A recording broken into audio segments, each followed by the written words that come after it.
দর্শক ভিডিও কমেন্টের মাধ্যমে স্বর্ণকার চোরের বাড়ির ঠিকানা আমরা পেয়েছি।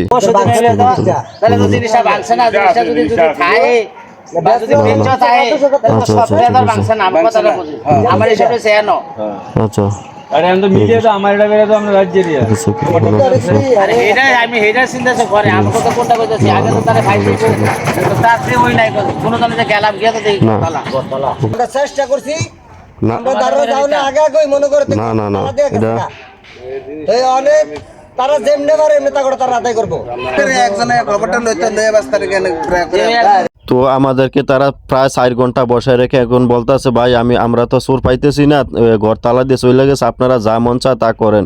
এখন আমাদেরকে একজন ভাই বুদ্ধি দিছে যে আপনারা এখানে বিচার পাইবেন না, একটা কাজ করেন, ব্রিক ফিল্ডের মালিকের কাছে যান গা, হ্যাঁ সামনে ইলেকশন করবে, হ্যাঁ অনেক ভালো লোক, এর কাছে যান, আপনারা ইনশাল্লাহ এখান থেকে স্বর্ণ উদ্ধার করে নিয়ে যেতে পারবেন। তো আমরা এখন ওনার কাছে যাব, গিয়ে দেখবো ইনশাল্লাহ কি বিচার আচার হয়। যেহেতু চোরের বাড়িঘর আমরা ঠিকানা পাইছি, চোরের নাম হইতেছে সাদ্দাম, ঠিক আছে, ওনার কাছে আসছি, ওনাকে আমরা বিশ্বাস দিয়েছি।